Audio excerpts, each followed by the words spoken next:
Hello everyone, and welcome to the Overman channel. Today I'm going to talk about a topic I've not seen a lot of people talk about, being the subtle characterization of Roger from Little Nightmares 1. I've been talking about the subtle characterization of the residents in Little Nightmares in a lot of online community spaces, namely my Discord server, which you should join if you haven't yet, that the residents in Little Nightmares are not just these animalistic killing machines. They might be animalistic, they might do a lot of killing, but they aren't devoid of personality. I've seen a lot of people interpret the characters as just stereotypes of things. The teacher's a stereotype of a teacher, the hunter's a stereotype of a hunter, just this evil guy that goes and shoots kids. The teacher is this evil lady that goes and beats kids with a ruler. The doctor is this evil guy who cuts up people and kills kids. But I don't know if you noticed, all those examples are from Little Nightmares 2. This subtle characterization is not that present in Little Nightmares 2, which is one of my big criticisms of it. Regardless, in Little Nightmares 1, Very Little Nightmares, etc., in a lot of the pieces of the franchise, the characters, namely the residents, do have a lot of this personality. They have a lot of subtle characterization. They have these odd mannerisms. They have these things that they do that imply more about their character. Today, I'm going to be talking about Roger specifically.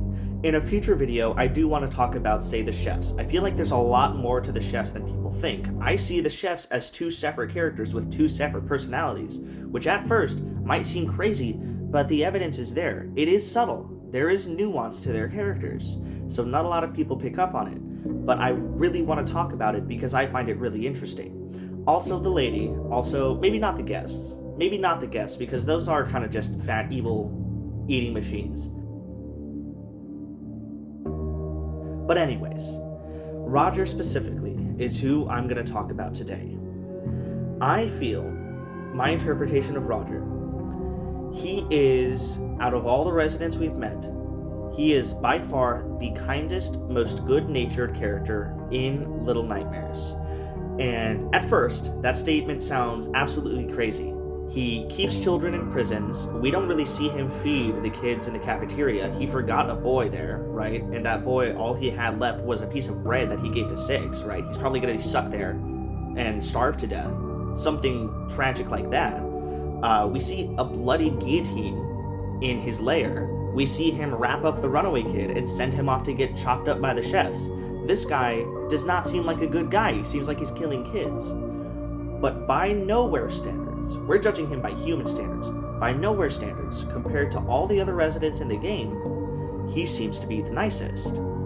In the prison, he seems to care a lot about the children. In the beginning of the Little Nightmares 1 DLC, we see a child running out of their bedroom. As we escape our bedroom as the runaway kid on a lower floor, we see a child running out of their bedroom. We see Roger chase them, catch them, and then he just kind of turns around and walks them back to their bedroom. He doesn't kill them. He isn't outwardly violent. In fact, he seems quite gentle. He's holding them, not squeezing them too tight, not killing them, not hurting them. He just gently holds them, gently walks them back to their room. This cannot be said for the chefs. When the chefs catch Six, they chop her up. They throw her in a pot of soup. They stuff her in a fish, right? When the guests find Six, all of them just eat her. When the lady finds Six, immediately, she sucks the life out of Six and kills her on the spot. But Roger doesn't do that. He doesn't do that. He just kind of catches Six, holds onto her, and cracks his neck like a weirdo. But even though he's weird, he doesn't seem outwardly malicious. Now, him not doing a very good job of taking care of the kids could be that he's not the smartest bulb in the box, or it could be because the fact that he's blind. Yeah, one kid was left behind in the cafeteria, but Roger can't see. He wouldn't see that kid stuck there. With how often the kids try to escape, we see 3 kids trying to escape all at once at the beginning of the Depths DLC. It can be assumed that maybe this kid stayed there on purpose, as a means to try and escape. I don't think it's Roger doing a bad job of taking care of the kids that he forgot one kid there. You know, it could very well be said that the kid wanted to escape, with how often they try to, justifiably so, right? They do end up getting killed, shipped off to be cannibalized. They don't want to meet that fate, but That kid probably stayed there out of his own volition because he wanted to escape. Roger's blind, he wouldn't know, right? I don't think Roger maliciously left the kid there. That's my point. I don't think Roger maliciously left a kid behind to starve to death. I think that kid probably stayed there to try and escape, naturally. Duh, he'd want to escape. But either way, I'm saying I don't think that was Roger being a bad guy. I think that was the kid trying to escape, because we see them try to escape so often. So other than the cafeteria, other than him catching the kids, gently taking them back, how is he a good caretaker for the kids? Other than being non-violent, which compared to every other resident, him being non-violent, not outwardly excessively violent and gory, that's a plus. That's a pretty good plus. That's a pretty good point in favor of him being good by nowhere standards. But he isn't just not violent. It seems like he actually cares for the children and tries to help them out. Hear me out. In the Little Nightmares 1 DLC, in the Hideaway, we see a woodworking workshop where he goes there and we see him in the process of making a gnome toy. We also see, in the Lair chapter, a room full of these wooden dolls. Why would Roger collect these dolls? I think it's for the kids. We see him owning a woodworking workshop where he woodworks and makes toys. Presumably that's what the gnome is, right? It's not just an artistic sculpture. We see art pieces elsewhere. He is probably making these wooden toys. And while it could be said that, oh, he's just doing it because he likes to, first of all, if it was just a hobby that he does for himself, that's still very good characterization. I'm not arguing for the fact that he's just a good guy. I'm arguing for the fact also that he is a very well characterized character. He likes collecting, he likes woodworking, but it's not just that. We see toys strewn about the prison in some of the rooms. I think he's making toys while he collects some of them he could very well be giving to the kids. Imagine you're in a world where freaking bugs kill you, where leeches are as big as you and they kill you. You don't know what else is going on. And this big scary monster that is having you trapped in a prison gives you a toy and is very gentle. And he gives you a toy and tries to comfort you with the toy. That is good characterization. We don't see it happen, and this is what I mean by it's subtle. We don't see it happen, but all of the pieces are in place for us to put together that narrative. We see him do all of these things.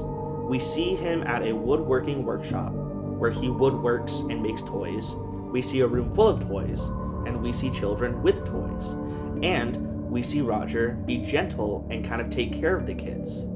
I think all of these little world-building things imply to us that Roger, at the very least, likes to make wooden sculptures, at the very least is an artist, but at the very most, he's trying to help the kids.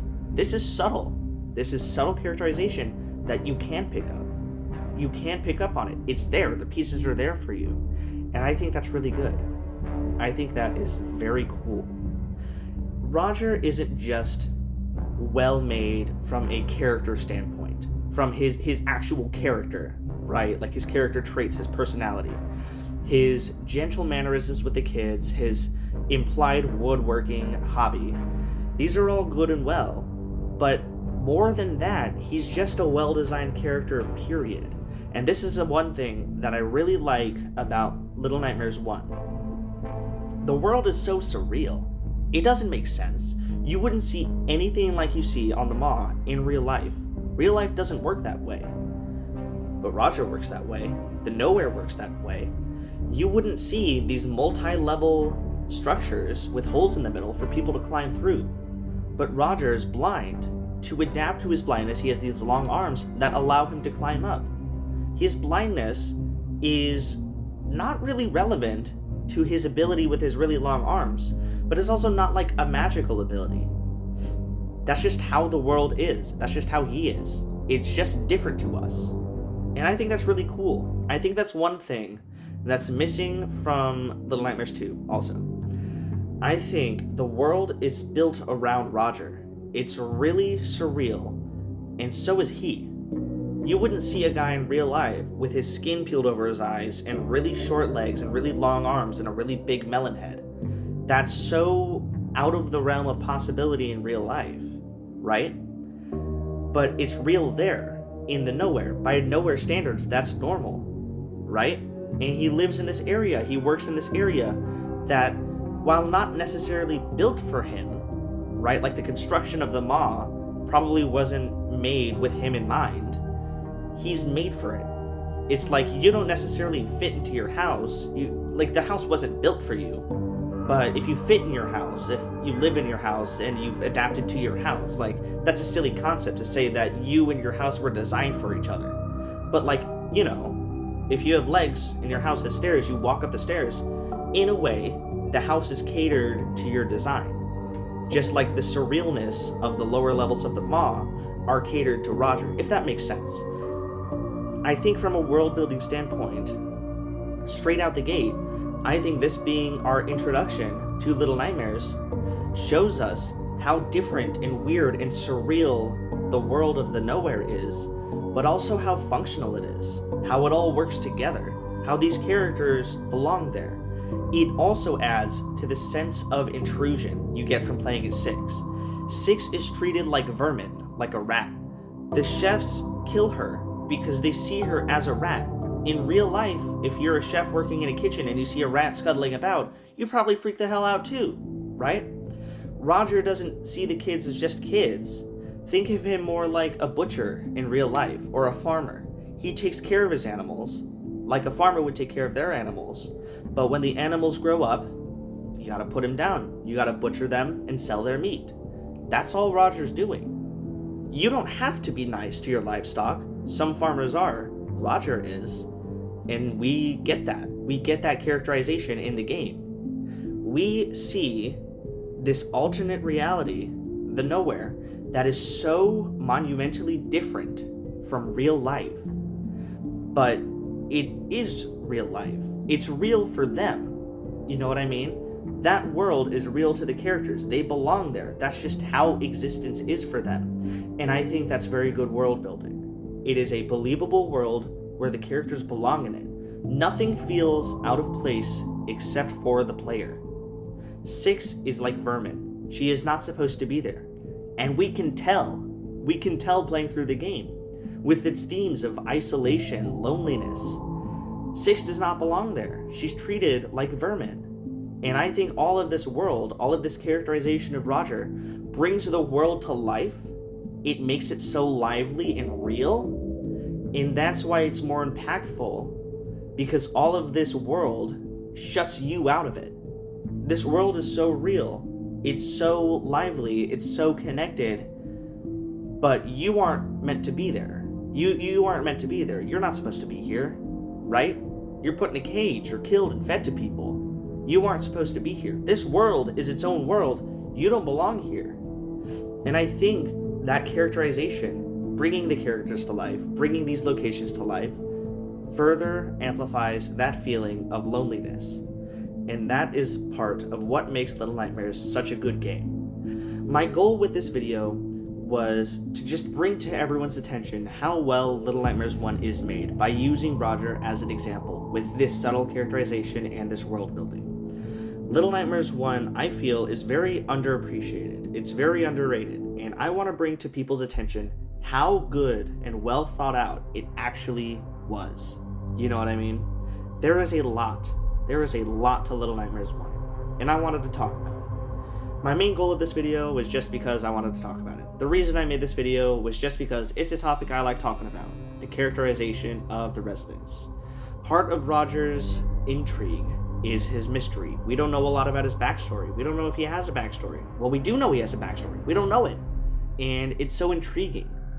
With my Roger Before the Maw video, I'm probably going to revisit it just because I don't know that I interpreted his character right.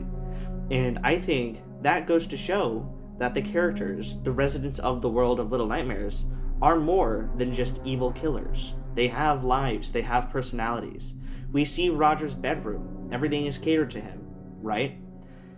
I think this world building is really unique to Little Nightmares. It's very special. And I just want more people to appreciate that. I just wanted to bring it to everyone's attention and really point out again how good Little Nightmares 1 is. And that's all. Thank you for watching this video. Thank you to all my patrons. For those of you who don't know, I have a Patreon if you want to go check that out. I'm working on the Sounds of Nightmares episode 2. I'm working on animating the 2017 canceled comics. I have a lot I'm working on. So if you want to support me through my Patreon, that would greatly help.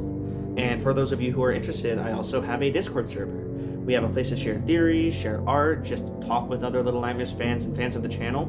And for those of you who are interested, I do commissions. And you can find all the information and reach out to me through the Discord or my email. All of the links will be in the description. With all that out of the way, I thank you all for watching this video. Bye-bye.